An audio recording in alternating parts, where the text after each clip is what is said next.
मत कर माया को अहंकार, मत कर काया को अभिमान, काया कार से काछी। मत कर माया को अहंकार, मत कर काया को अभिमान, काया कार से काछी। हो कायागार से काछी रे जैसे ओसरा मोती, झोंका पवन का लग जाए, झपका पवन का लग जाए, काया धूल हो जासी, काया तेरी धूल हो जासी। ऐसा सख्त था महाराज जिनका मुल्कों में राज, जिन घर झूलता हाथी। वो जिन घर झूलता हाथी रे, उन घर दिया ना बाती। झोंका पवन का लग जाए, झपका पवन का लग जाए, काया धूल हो जासी, काया तेरी धूल हो जासी।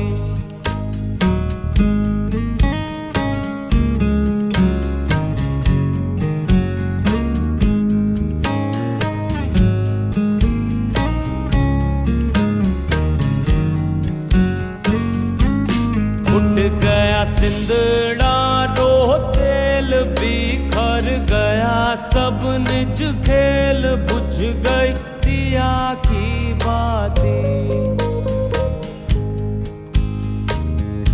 वो बुझ गई दिया की बाती रे जैसे ओसरा मोती। झोंका पवन का लग जाए, झपका पवन का लग जाए, काया धूल हो जासी, काया तेरी धूल हो जासी।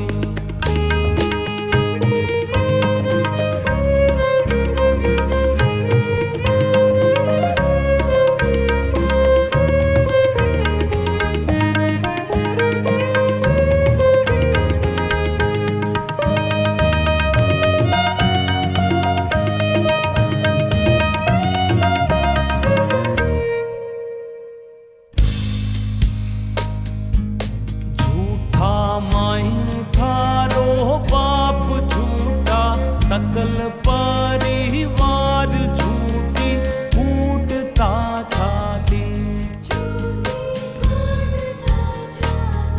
ओ झूठी कूटता छाती रे जैसे ओसरा मोती।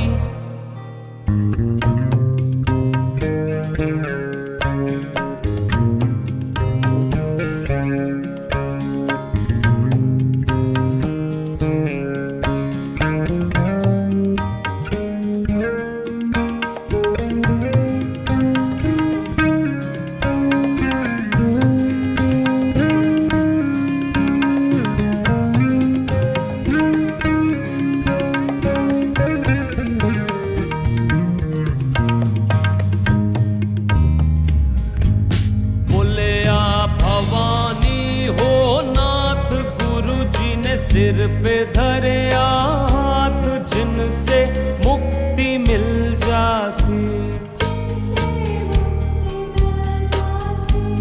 बोले आ भवानी हो नाथ, गुरु जी ने सिर पे धरे हाथ जिनसे मुक्ति हो जासी।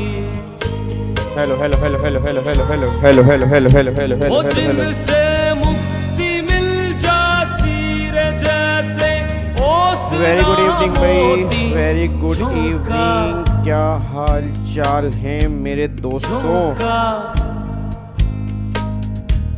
मत कर माया को अहंकार, मत कर काया को अभिमान, काया गार से काछी हो, काया गार से काछी रे, जैसे ओसना मोती झोंका पवन का लग जाए झपका, पवन का लग जाए काया धूल हो जासी, काया तेरी धूल हो जासी, काया तेरी धूल हो जासी, काया तेरी धूल हो जासी। वेरी गुड इवनिंग भाई, वेरी गुड इवनिंग। की हाल चाल?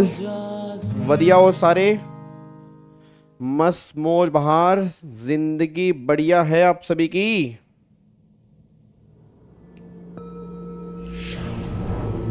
शंभू।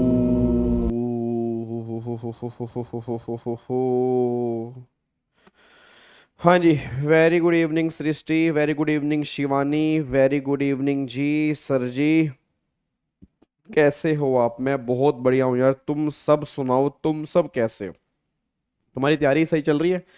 अच्छा, आईबीसी की समरी बुक मैंने ग्रुप में डाल दी थी, ठीक है। आईबीसी की समरी बुक मैंने टेलीग्राम पर भी डाल दी थी और आई थिंक आपके ग्रुप में भी डाल दी थी। आई होप वो बुक आपको मिल गई होगी। उसके ना 2 पार्ट हैं। तो पार्ट नंबर 1 जो है उसमें 224 या 25 पेज है, वो पूरा इलेक्टिव वाला आईबीसी है।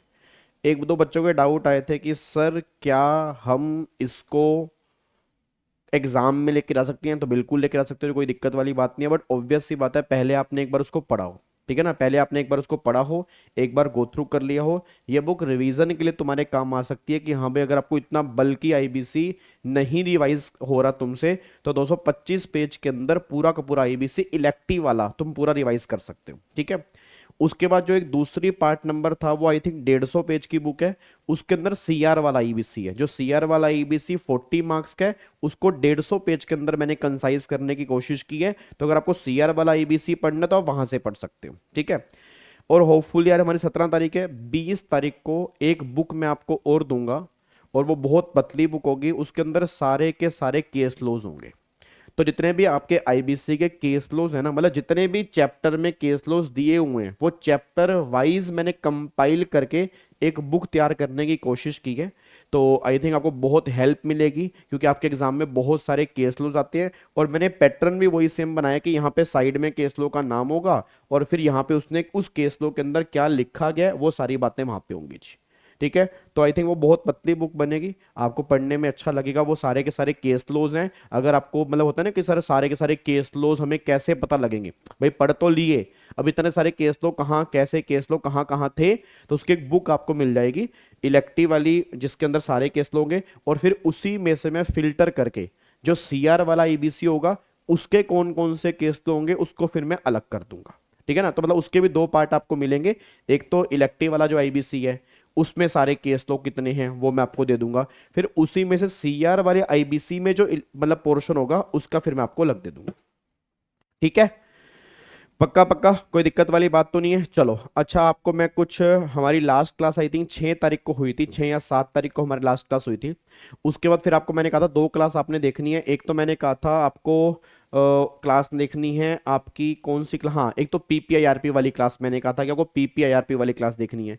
दूसरा फिर मैंने कहा था कि जो आपका वाटरफॉल अरेंजमेंट है, सेक्शन 52, 53 एंड 54, एक उसकी क्लास आपको देखने को मैंने बोला था। आई होप वो 2 क्लास आपने देख ली होंगी, ठीक है। तो मोटा मोटी क्या निकल के आ रहा है, मोटा मोटी हमारा सेक्शन 1 से लेके ना, अगर मैं बात करता हूँ सेक्शन नंबर 1 से लेके 54 तक हमारे यहाँ पे सारे के सारे रिवाइज हो चुके हैं, ठीक है ना। तो अच्छा, एक ना बीच में ना नंबरिंग थोड़ी सी मिस्टेक है। अगर आप नंबरिंग की बात करोगे, आई थिंक क्लास नंबर 37 के बाद ना सीधा क्लास नंबर 40 आ गई है। मतलब सॉरी, क्लास नंबर 37 के बाद 39 आ गई है, 38 बीच में है नहीं है। तो 38 ना कोई क्लास है नहीं, मतलब 37 के बाद वो नंबरिंग थोड़ी सही होनी चाहिए। 39 हमारी 38 है, और 40 हमारी जो है वो 39 है, ठीक है ना। तो टोटल हमारी 39 या 40 क्लास जो हुई हैं आईबीसी की, हमारी वहां पे हुई हैं।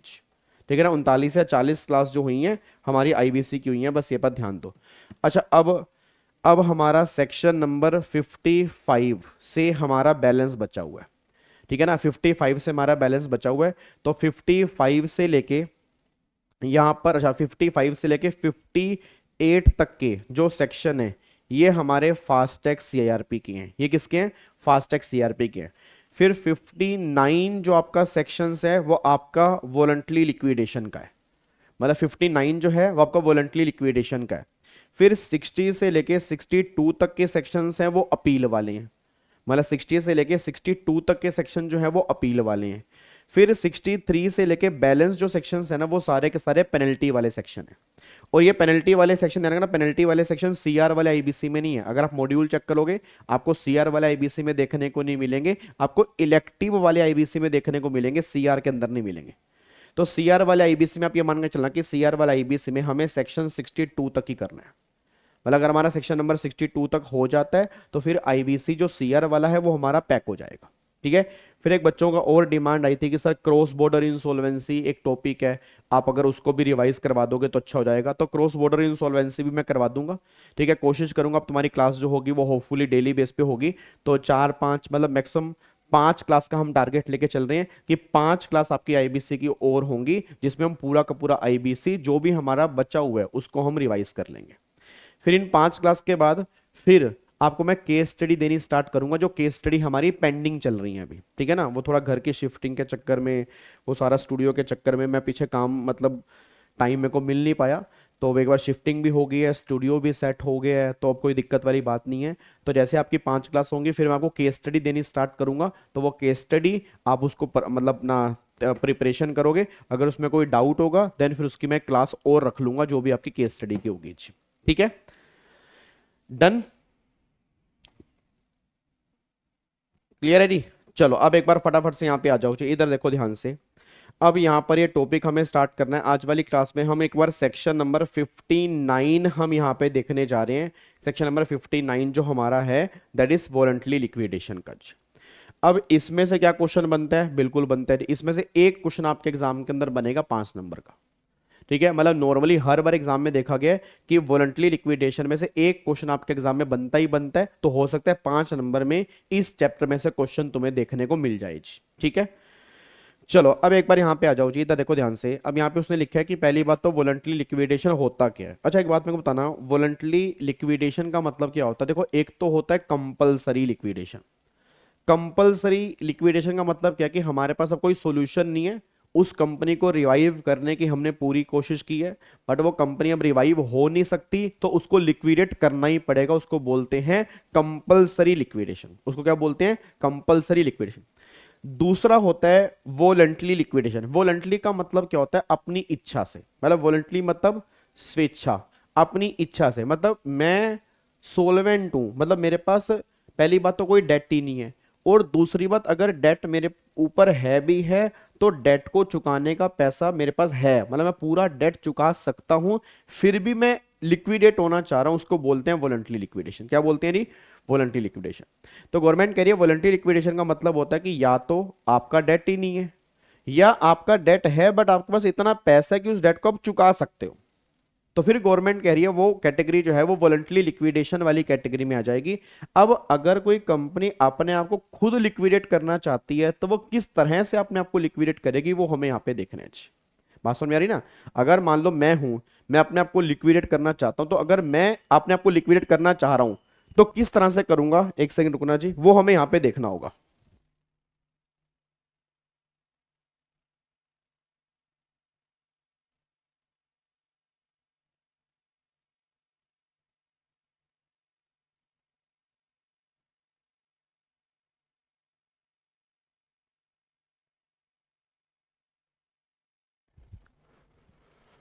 हाँ जी, तो मतलब क्वेश्चन क्या निकल के आ रहा है कि अगर फॉर एग्जांपल ये गेट बंद कर देना एक बार, ठीक है जी। तो फॉर एग्जांपल अगर मान लो मेरे पास या तो कोई क्रेडिटर ही नहीं है, मतलब मेरा कोई क्रेडिटर ही नहीं है, या दूसरा अगर मेरे पास क्रेडिटर है बट मेरे पास पूरे के पूरे पैसे हैं उसको देने के लिए और फिर भी मैं लिक्विडेट होना चाह रहा हूँ, फिर वो वॉलंटरी लिक्विडेशन वाली कैटेगरी में कवर हो जाएगा। अब यहाँ पे एक बार चेक करना वॉलंटरी लिक्विडेशन का मतलब क्या होता है। वो कह रहे हैं voluntary liquidation means closing down a company by its own choice, by its own choice, not because it has failed to pay debt, not because it has failed to pay date.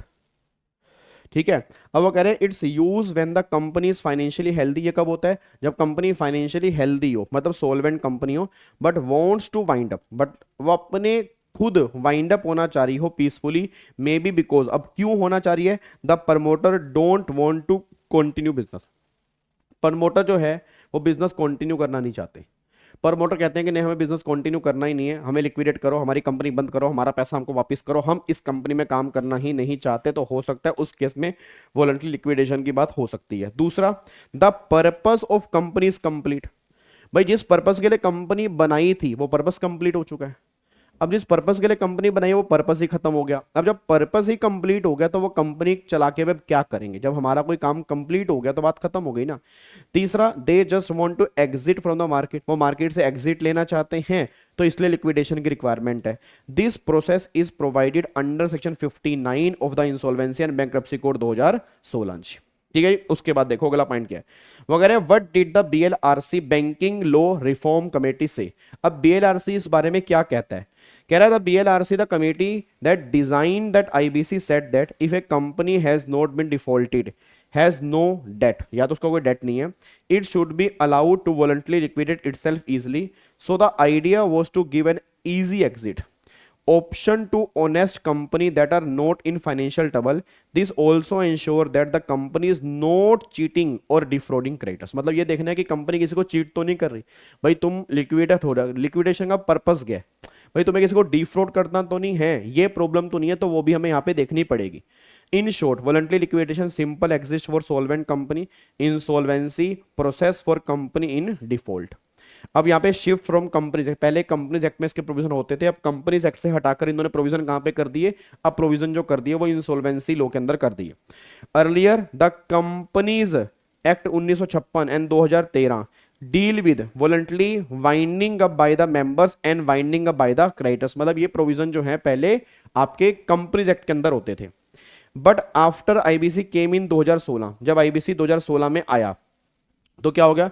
These winding up provision were remove from the companies act and were shifted under IBC's liquidation process and voluntary liquidation process. So now if a company wants to close voluntarily, it does not under IBC, not under the companies act. फिर amendment आई, IBC made changes to the Companies Act through Section 255 of Schedule 11. A new clause 294A was inserted in Companies Act 2013 which says winding up means winding up under this act or liquidation under IBC.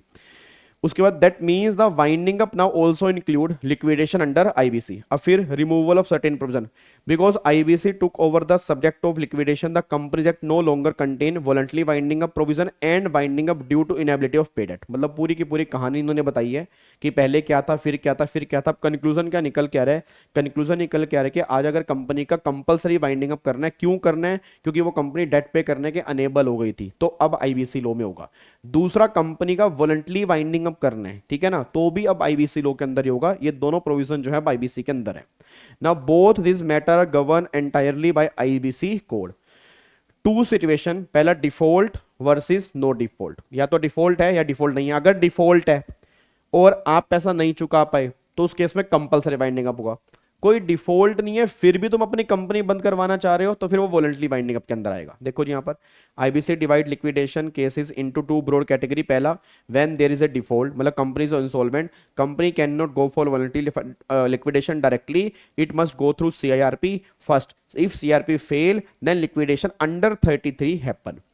Where there is no default, अगर company default नहीं कर रही, the company can directly apply for voluntary liquidation under 59, no need go through insolvency resolution because it has no unpaid debt, क्योंकि यहां पे कोई unpaid date ही नहीं है, तो यहां पर सीआईआरपी की बातें भी नहीं होंगी। ये बातें यहां पे निकल के आ रही हैं।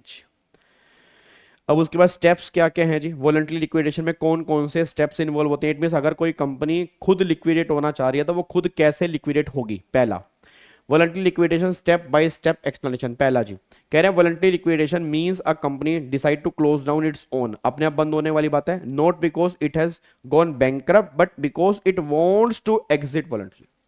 मतलब वाइंडिंग अप का रीजन ये नहीं है कि वो कंपनी बंद हो गई है, मैं दोबारा बोल रहा हूं, कंपनी बंद हो गई रीजन ये नहीं है, या कंपनी इंसॉल्वेंट हो गई रीजन ये नहीं है, भाई हमारा मन नहीं करा कंपनी को चलाने का, हम खुद अपनी मर्जी से कंपनी बंद करना चाह रहे हैं, ये रीजन की यहां पे बात हो रही है। Here how the process work under section 59 of IVC and voluntary liquidation regulation 2016। पहला पहला डिक्लेरेशन बाय डायरेक्टर। पहली बात तो डायरेक्टर जो है वो डिक्लेरेशन देंगे कि हमें कोई प्रॉब्लम नहीं है अगर आप कंपनी बंद कर रहे हो, क्योंकि उनकी डिक्लेरेशन के बिना काम नहीं हो सकता। तो पहला उसने बोला the first step is taken by the director of the company. First step is taken by the director of the company. They have to submit a declaration to the ROC stating two things. पहला, the company has no unpaid debt or it will be able to pay all its debt fully from the sale of its asset, and the company is not being liquidated to cheat or defraud anyone like creditor or employee. इनको मतलब इनको cheat करने के लिए company liquidate नहीं हो रही, ये बातें आपको एश्योर करनी पड़ेंगी। अगर आप एश्योर करते हो तो फिर डायरेक्टर जो है वो डिक्लेरेशन दे देंगे जी,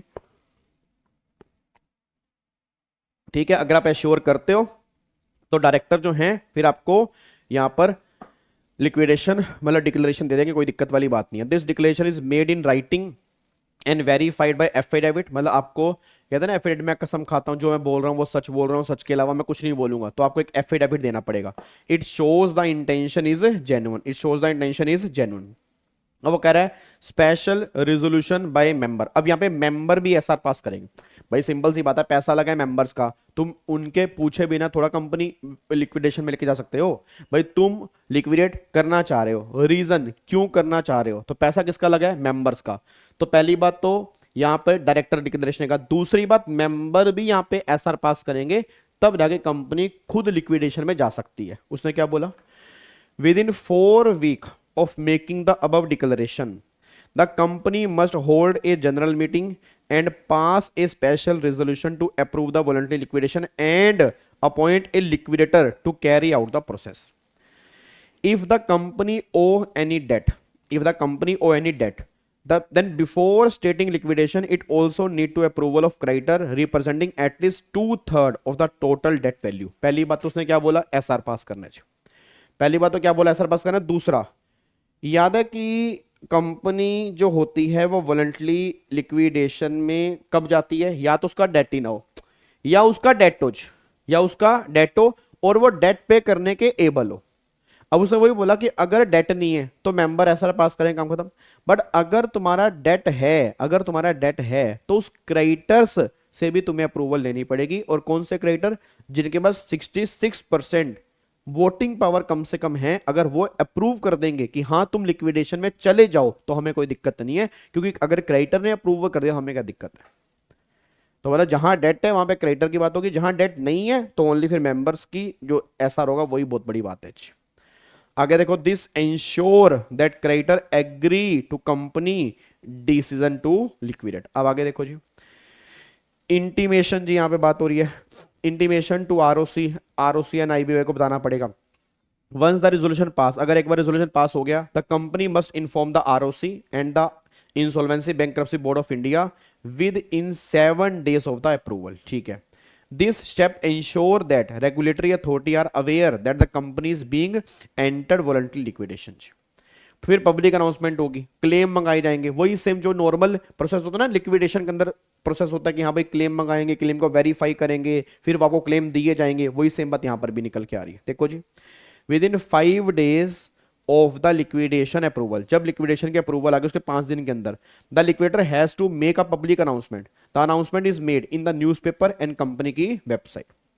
It invite all creditors, employee, stakeholder to submit their claim within a specified time.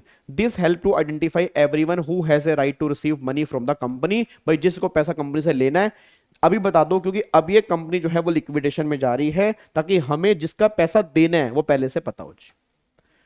तो ये पूरा प्रोसेस यहां पे निकल के आ रहा है। उसके बाद देखो यहां पर फिर preparation of preliminary report with in 45 days of the liquidation approval, the liquidator prepare a preliminary report. अब इस रिपोर्ट में क्या आएगा, कैपिटल स्ट्रक्चर ऑफ कंपनी। भाई कंपनी का कैपिटल स्ट्रक्चर क्या है, भाई कितनी इक्विटी है, कितना डेट है, कितना पैसा लेना है, कितना पैसा देना है, ये सारी बातें। The estimate value of assets and liability, इस कंपनी की एसेट्स और लाइबिलिटीज की वैल्यू कितनी है। Detail how liquidation will carried out, ये लिक्विडेशन कैसे प्रोसीड करेगा, ए टाइमलाइन और प्लान ऑफ एक्शन, क्या तुम्हारा टाइमलाइन है। अब आपको मैं सिंपल सी बात बताता हूँ, जैसे क्या होता है सर, अभी जैसे अभी हमने घर यहाँ पे रिनोवेट कराया, तो घर जो हमने रिनोवेट कराया तो उसके अंदर क्या हुआ कि अपना हमने कुछ काम कराया, एक आर्किटेक्ट कंपनी है डेकोरपोर्ट। अब उससे हम बड़ा परेशान हो गए, उसने हमारे कई पैसे हजम कर लिए, खा लिए, हमने कई सारी कंप्लेन की, बट उस कंप्लेन पे कोई इतनी बड़ी कार्रवाई नहीं हुई, इतनी बड़ी कोई कार्रवाई वहाँ पे नहीं हुई। तो क्या हुआ फिर फाइनली, हम उसको डेली मैसेज करते थे, वो कहता था आज मैं कारपेंटर भेजूंगा। हमने उसको बोला कि हमें काम खत्म करना है, हमारे घर में आह्वान है, ये है वो है, तो वो बोल मतलब उसके ना, फिर हम उससे ना बार बार एक बात पूछते थे, टाइमलाइन क्या है। हम उसे बार बार एक बात पूछ रहे थे, टाइमलाइन क्या, भाई आप हमें टाइमलाइन बताओ, टाइमलाइन क्या निकल के आ रही है। अब वो टाइमलाइन बताता नहीं था जी। अब आज समझो मतलब क्या मुद्दा निकल के आ रहा है कि टाइमलाइन क्या है। टाइमलाइन भाई, आप प्लान ऑफ एक्शन क्या कि आज तुम्हारे कारपेंटर आएंगे, बट क्या काम करेंगे, कैसे काम करेंगे, कितने दिन में काम खत्म होगा, ये कोई आप प्लान ऑफ एक्शन तो दो, मतलब टाइमलाइन तो हमें दो। तो वही सेम बात यहां पे निकल के आ रही है कि टाइमलाइन क्या है, प्लान ऑफ एक्शन क्या है, कि किस तरह से कंपनी लिक्विडेट करोगे, कितने दिन में कंपनी लिक्विडेट करोगे, ये सारी टाइमलाइन आपको बतानी पड़ेगी। उसके बाद एक बार, this gives a clear picture of the financial position and the liquidation plan. आगे verification of claim and list of stakeholder, भाई क्लेम जो है वो सारे के सारे वेरीफाई किए जाएंगे जी, क्लेम जो है वो सारे के सारे वेरीफाई किए जाएंगे जी।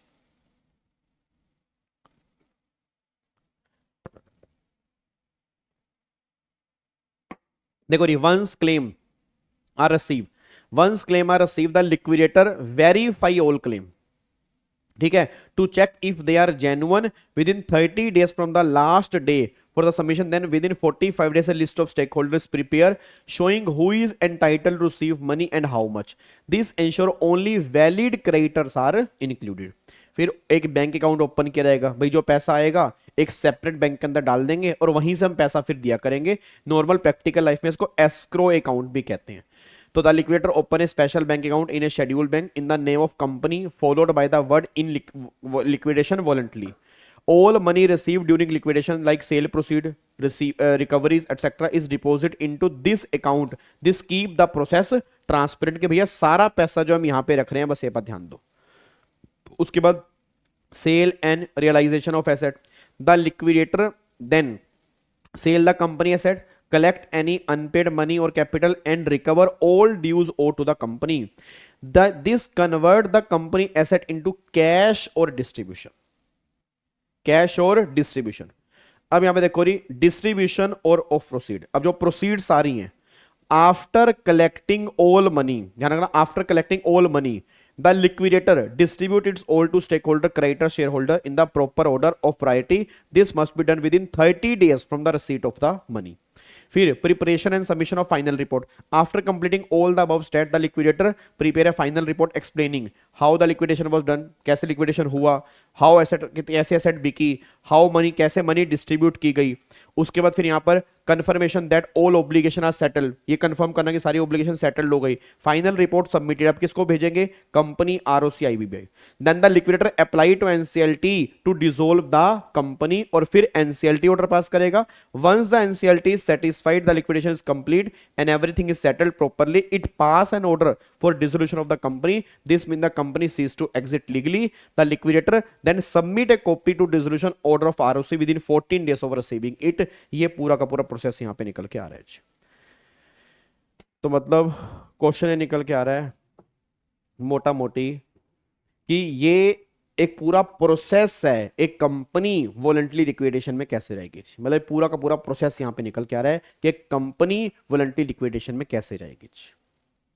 तो आप अगर चेक करोगे मतलब इन इन टोटल मिला के जो हमारे पॉइंट्स हैं, इन टोटल मिला के 11 पॉइंट के अंदर पूरा का पूरा वॉलंटरी लिक्विडेशन समाया हुआ है। क्या बात समझ में आ रही है।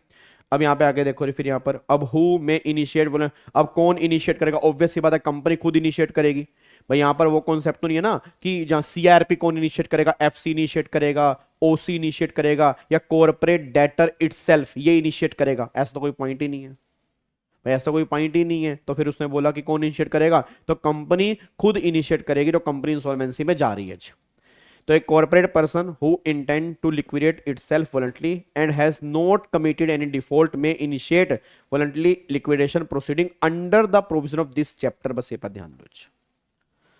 अब आगे देखो डिक्लेरेशन ऑफ सोल्वेंसी। अब यहाँ पे क्या है, उस कंपनी को एक डिक्लेरेशन देनी पड़ेगी सोल्वेंसी की, कि मैं जो कहूंगा, सच के सिवा कुछ नहीं कहूंगा, ना मेरा कोई डेट है, और अगर डेट है तो उसको चुकाने के पैसे हैं, और मैंने रेजोल्यूशन पास करवा लिया, और क्रेडिटर्स की मैंने परमिशन भी ले ली है। देखो यहाँ पे क्या लिखा है सर, बिफोर एक प्रोसेस एग्जाम में डायरेक्ट लिखने का क्वेश्चन आ सकता है, नहीं मतलब डायरेक्ट तो नहीं आएगा, केस स्टडी बेसिक क्वेश्चन बनेगा। देखो डायरेक्ट आप मान के चलो कि प्रोफेशनल में कुछ नहीं आएगा। अब आप मुश्किल से 10 नंबर का, वो भी सीआर वाले पेपर में उम्मीद कर सकते हो डायरेक्ट का, नहीं तो इलेक्टिव वाला ABC 100% case study base, CR वाला एबीसी भी 90% केस स्टडी बेस। तो हमें ना चीजों को रटना नहीं है, हमें चीजें दिमाग में रखनी है कि हाँ हमने कुछ ऐसा पढ़ा हुआ है, हमने रिवीजन की थी, हाँ हमने कुछ ऐसा पढ़ा हुआ है, वो चीजें दिमाग में होनी चाहिए ताकि अपनी लैंग्वेज में उसको हम लिख भी सकते हैं जी। ठीक है जी। आगे देखो नेक्स्ट पॉइंट क्या है। अब before a company can start voluntary liquidation the majority of its director must give a written declaration verified by an affidavit. This declaration confirm to main thing. ये डिक्लेरेशन जो है वो दो चीजें कन्फर्म करेगी। पहला, about the company debt, the director have properly check the company financial position and believe that the company has no debt, और even if its debt it will B able to pay them fully from the money it will get by selling of asset during liquidation। या तो पहली बार date ही नहीं, अगर है तो हम वादा कर रहे हैं ये कंपनी पूरा डेट चुका सकती है, कोई दिक्कत वाली बात नहीं है। About intention, the company is not going for liquidation to cheat और defraud anyone such as creditor और एम्प्लॉय। मतलब कंपनी किसी को चीट करने के लिए लिक्विडेशन में नहीं जा रही, बस ये पर ध्यान दो। कंपनी किसी को चीट करने के लिए लिक्विडेशन में नहीं जा रही है, यह बात ध्यान देना जी। उसके बाद देखो फिर यहां पे जी आगे यहां पे फिर आ रहा है डॉक्यूमेंट्स कौन कौन से हैं जी। अब यहां पे चेक करो, documents that must accompany the declaration. अब अलोंग विद, ध्यान रखना जी, along with this declaration the company must attach क्या, audited financial statement and business records for मतलब past 2 year of since incorporation. ठीक है, तो इनकॉर्पोरेशन से या फिर जब आप इनकॉर्पोरेट हुए पिछले, मतलब अगर इनकॉर्पोरेशन है तो वहां से, और अगर इनकॉर्पोरेशन नहीं हुआ तो फिर पिछले 2 साल के आपको ऑडिटेड फाइनेंशियल स्टेटमेंट साथ में देने पड़ेंगे। और क्या देने पड़ेगा, valuation report of asset if such a report has been prepared by a registered valuer, these document help prove that the company is really solvent and not hiding anything। जब हमने ये दे दिया इट मींस कंपनी एक्चुअल के अंदर solvent है, वो ये बात यहां पे कहना चाह रहे हैं। क्या बात समझ में आ रही है? क्या आपको बात समझ में आ रही है?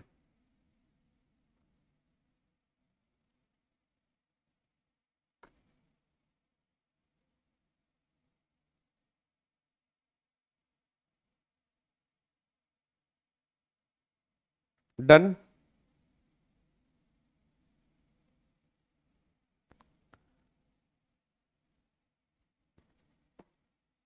लॉक कर दें इसको। उसके बाद देखो फिर यहां पे जी, अब यहाँ पे extra requirement under IBP regulation, क्या क्या एक्स्ट्रा रिक्वायरमेंट है। The declaration must include a list of all debt the company and confirm that all debt can be paid in full from the sale of assets। it must also state that the company has made arrangement to preserve it record safely even after its dissolve। मतलब पूरा का पूरा इंतजाम है। आपको ना एक बात बार बार देखने को मिलेगी, वो एक बात बार बार कह रहे हैं कि इसके अंदर आपको बस ये देखना है कि पहली बात कंपनी का तो कोई डेट ना हो, दूसरी बात अगर डेट है तो तुम्हारे पास उसको चुकाने के पूरे पूरे पैसे हो। मोटा मोटी क्रक्स बस इतना सा निकल के आ रहा है कि तुम्हारे हाथ में पैसे होने चाहिए जी। आगे देखो यहाँ पे शेयर होल्डर्स ओब्लिग कॉन्ट्रीब्यूटरीज अप्रूवल, वही एसआर पास करने की बात हो रही है कि जो शेयर होल्डर्स हैं या कॉन्ट्रीब्यूटर्स कौन होते हैं, मेंबर, तो आपको एसआर पास करना पड़ेगा उनका। अब वो कह रहे हैं section number 59(3)(c of the code provide mandatory timeline for the holding of general meeting of members of the corporate debtor to approve voluntarily winding up within 4 weeks of a declaration by the board of director. There shall be pass SR of the member of the company in a general meeting requiring company to be liquidated voluntarily and appointing an insolvency professional to act as liquidator. वही फिर insolvency professional को बुझाएंगे जो as a liquidator की तरह काम करेगा. A resolution of the member of company in general meeting requiring the company to be liquidated voluntarily as a result expiry of the period of its duration, if any, fixed by its article of association on the occurrence of any event in respect of which the article provide that the company shall be dissolved, as the case may be, and appointing an insolvency professional to act as the liquidator. In either case, insolvency professional to act as liquidator shall be appointed by a resolution. मतलब अगर हमें ये appoint करना है कि इन दोनों में से किसी भी केस में, तो रेजोल्यूशन के द्वारा अपॉइंट किया जाएगा जी. फिर क्रेडिटर रेजोल्यूशन. अच्छा, क्रेडिटर रेजोल्यूशन कब लगेगा बताओ? क्रेडिटर रेजोल्यूशन कब लगेगा? ऑब्वियस बात है, कंपनी का डेट होगा, बट कंपनी का डेट होगा बट वो पे करने के एबल है, तो उस केस में इसकी बात होगी. तो यहां पर वो कह रहे हैं जी, it is also provided that if the company owe any debt to any person, creditors representing 2/3 in value of the debt of the company shall approve the resolution pass by the shareholder within the 7 days of such resolution. ये बात यहाँ पे लिखी हुई है जी. अब यहाँ पे देखो रही, अब यहाँ पे रेगुलेशन आ रही है जी. अब रेगुलेशन कह रही है कि आपको voluntary liquidation provide similar provision for voluntary liquidation of corporate debtor other than company as follows. अच्छा, अदर देन कंपनी, बट वो कॉर्पोरेट डेटर है, तो पता किसकी बात हो रही है? एलएलपी की बात हो रही है. और एलएलपी के अंदर ऑब्वियस बात है मेंबर्स होंगे डेजिग्नेटेड, सॉरी मेंबर्स तो होंगे नहीं, कौन होंगे? डेजिग्नेटेड पार्टनर्स होंगे. तो पार्टनर्स की हमें मेजोरिटी चाहिए जी. यहाँ पे देखो, तो पहला डिक्लेरेशन ऑफ डायरेक्टर, फिर वही एसआर पास करो वॉलंटरी लिक्विडेशन के लिए, ऑटोमेटिक डिसोल्यूशन क्लोज, ठीक है, फिर अप्रूवल फ्रॉम क्रेडिटर्स अगर लोन है, और फिर सिमिलर रूल्स फॉर एलएलपी और other than other corporate person. तो वही यहाँ पर मेजोरिटी ऑफ डेजिग्नेटेड पार्टनर्स और the governing body members must be a declaration with affidavit, और declaration must be supported by वही ऑडिटेड फाइनेंशियल स्टेटमेंट पिछले 2 साल की, या जब वो एलएलपी बनी. फिर वही एसेट की वैल्यू, ठीक है. Within 4 weeks of giving this declaration the partner और contributory must pass a SR. SR pass करोगे लिक्विडेशन के लिए और इंसॉल्वेंसी प्रोफेशनल के लिए. इफ द एलएलपी और entity has any debt then creditor representing 2/3 in value of the debt must approve resolution within 7 days. वही same बातें जो कॉर्पोरेट डेटर वाले हमने केस में की हैं, वही सेम बातें एलएलपी वाले केस में भी निकल के आ रही है.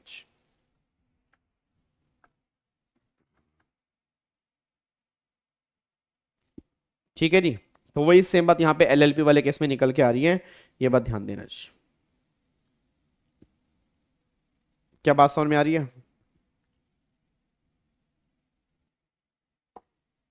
पक्का पक्का. अब आगे देखो नेक्स्ट पॉइंट. फिर यहाँ पे ये पॉइंट तो हमने पढ़ लिया जी. अब यहाँ पे ना ये आपका सेल्फ है, ये सेम है. देखो दोबारा कॉपी किया हुआ है, ये पहले हमने पढ़ा हुआ है. अपॉइंटमेंट ऑफ लिक्विडेटर की, लिक्विडेटर की अपॉइंटमेंट कैसी होगी जी? सेम जैसा हमने वहां पर किया था ना मेन कंपल्सरी लिक्विडेशन में, सेम यहाँ पर है. फिर यहाँ पे लिक्विडेटर कौन अपॉइंट होगा? वही इंडिपेंडेंट जी. अब इंडिपेंडेंट का मतलब वही यहाँ पर जी, और डायरेक्टर कह रहे नहीं कौन जो इंडिपेंडेंट हो जाए. अब इंडिपेंडेंट किसको मानेंगे? वही सेम बात यहाँ पे, मोटा मोटी वही सेम बात जो यहाँ पे हमने पहले पढ़ी है जी. वही सेम बात यहाँ पे लिखी है कि इंडिपेंडेंट किसे मानेंगे. तो इंडिपेंडेंट की यहाँ पे डेफिनेशन दे रखी है, इंडिपेंडेंट की यहाँ पे डेफिनेशन दे रखी है, ठीक है. अब यहाँ पे देखो, an insolvency professional shall not be eligible to be appointed as liquidator if और द इंसॉल्वेंसी प्रोफेशनल एंटिटी और which he is a partner director. वही सेम बात यहाँ पे है. फिर liquidator shall disclose the existence of any pecuniary और personal relationship. अगर कोई तुम्हारी रिलेशनशिप है पर्सनल या बिजनेस की, तो आपको बताना पड़ेगा. An insolvency professional shall not continue as liquidator if the insolvency professional entity of which he is a director और पार्टनर और एनी अदर पार्टनर और director of such insolvency professional entity represent any other stakeholder in the same liquidation. अब इस liquidation में कोई दूसरी party है और उसके लिए जो इंसॉल्वेंसी प्रोफेशनल है, तुम और वो आपस में कनेक्टेड हो, तो आप लिक्विडेटर नहीं बन सकते. अब remuneration, regulation 7 of voluntary liquidation provide that remuneration payable liquidator shall be form part of. वही ये जो इसकी रेमुनरेशन होगी, ये लिक्विडेशन कॉस्ट का पार्ट बन जाएगी, मतलब सबसे पहले इसकी पेमेंट होगी, बस ये पर ध्यान दो. फिर आगे देखो यहाँ पे इंटीमेशन टू रेगुलेटरी अथॉरिटी। अब आपको इंटीमेट करना है रेगुलेटरी अथॉरिटी को, याद है वो 11 स्टेप्स, वही सेम बात यहां पे निकल के आ रही है। अब वो बोलेगा कि आपको आरओसी को, आईबीबीआई को बताना पड़ेगा। देखो यहां पे लिखा होगा section 59 of the code provide that the company shall notify the ROC और वही IBBI about the resolution pass to the liquidation. फिर the intimation shall be send within 7 days of the resolution और the subsequent approval by the creditors as the case में बीच। और similar provision जो है वो अदर देन कंपनी वाले case में भी हैं, मतलब एलएलपी वाले केस में भी एप्लीकेबल हो जाएंगे। ठीक है जी। अब ये वॉलंटरी लिक्विडेशन कमेंसमेंट डेट कब माने, सिंपल सी बात है, कमेंसमेंट कब मानोगे, जैसे ही लिक्विडेशन ऑर्डर आएगा तो वही हमारी कमेंसमेंट डेट होगी। देखो यहां पे क्या लिखा है, according to 59(5) of the code subject to approval of the creditor the voluntary liquidation proceeding in respect of a company shall be deemed to have been commenced from the date of passing the resolution by the member partner or contributory. Regulation 33 of provide that liquidation proceeding in respect of corporate debtor other than company मतलब LLP shall be deemed to be commenced from the passing the resolution by the partners or contributory under subclause C। तो simple सी बात है, जब resolution pass हो जाएगा तो फिर हम ये मान लेंगे ऑर्डर आ गया, और जब ऑर्डर आ गया तो भैया फिर उस टाइम से हमारा लिक्विडेशन कमेंस हो गया। उस टाइम से हमारा क्या हो गया, लिक्विडेशन कमेंस हो गया। फिर इफेक्ट क्या पड़ेगा लिक्विडेशन का जी। अब अगर as per regulation for a voluntary liquidation regulation the corporate person shall cease to carry on its from the liquidation commencement date except as far required by the beneficial winding up for its business, or however the corporate person shall continue to exist until it is dissolved under 59(8) of the IBC। मतलब जो मतलब company है, जो अपना concern है, जो corporate debtor है, वो कंटिन्यू रहेगा जब तक पूरी तरह से डिसोल्व नहीं हो सकता। बस ये पर ध्यान दो। ठीक है जी। अब यहाँ पे 59(5) देखो जी, 59(6) of the code provide that provision of section 35 to 53 of chapter 3 and chapter 7 shall apply to voluntary liquidation proceeding for corporate person with such modification as may be necessary। मतलब मोटा मोटी वो कह रहा है सेम प्रोविजन जो होंगे applicable होंगे। पता है किसकी बात कर रहा है, appointment of liquidator, rights of liquidator, duties of liquidator. फिर उसके बाद कह रहा है 43 से लेकर 51 वही प्रेफरेंशियल ट्रांजैक्शन, फिर एक्सटर्नेट ट्रांजैक्शन हो गया। ये सारी की सारी बातें उसकी कर रहा है कि 35 से लेके 53 तक के सभी प्रोविजन, सम मॉडिफिकेशन यहां पर भी एप्लीकेबल कर देना चाहिए। ये बात कहना चाह रहा है।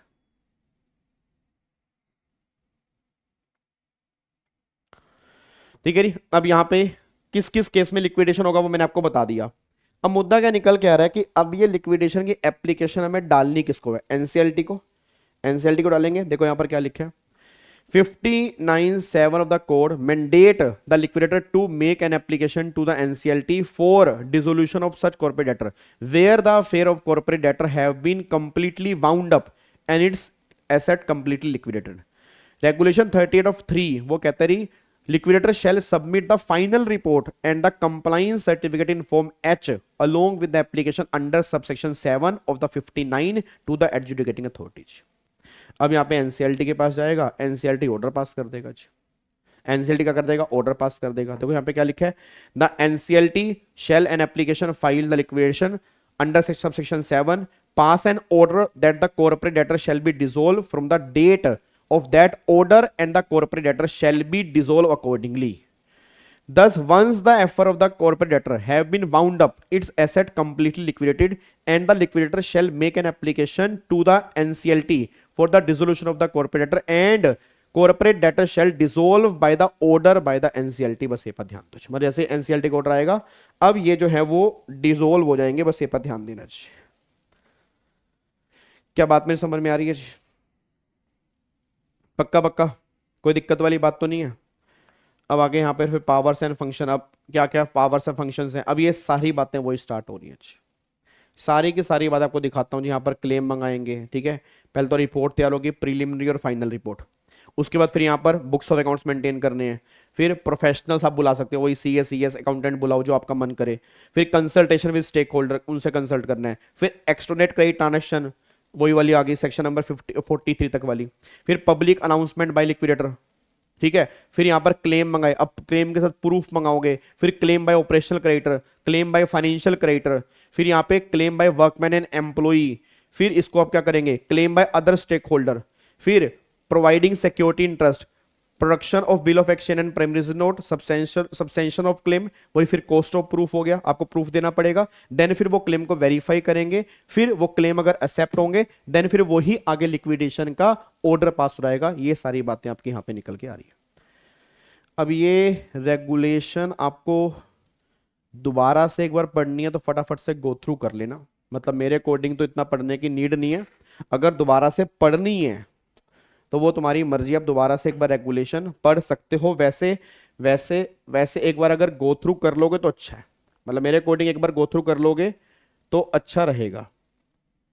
यहां पर ये जो है हमारा कॉस्ट ऑफ प्रूफ, हाँ मतलब यहां तक रहेगा।